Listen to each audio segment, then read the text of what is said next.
السلام۔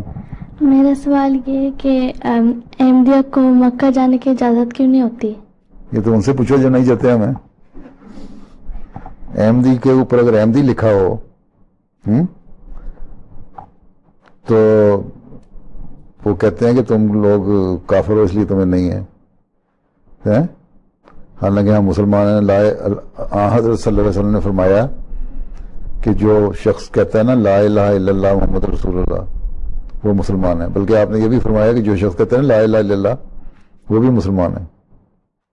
ٹھیک، تو ہم تو لا الہ الا اللہ محمد رسول اللہ پڑھتے ہیں نا، تو ہمیں لوگ کبھی کافر کہتے ہیں۔ تو یہ تو جو گورنمنٹ ہے نا وہاں کی، انہوں نے ظلم کرتے ہیں ہمارے پہ، جانے کی اجازت نہیں دیتے بحیثیت احمدی۔ اگر پتہ لگ جائے کہ احمدی ہے، لیکن اس کے باوجود بہت سارے احمدی جاتے ہیں، حج کرتے ہیں، حج بھی کرتے ہیں، عمرے پہ بھی جاتے ہیں۔ اب تو بہت سارے لوگ جانے لگ گئے ہیں، یو کے میں بہت سارے لوگ جانے لگ گئے ہیں۔ ٹھیک ہے، تو میں نے بھی کسی بھی ذریعے سے متبادل حج کروایا ہے، احمدی کو ہی بھیج کے اپنا حج کروایا، کیونکہ میں جا نہیں سکتا۔ اگر اجازت ہو تو چلے جائیں، کھلی اجازت نہیں ہے، لیکن احمدی جاتے ہیں حج کرنے کے لیے۔ ٹھیک، اور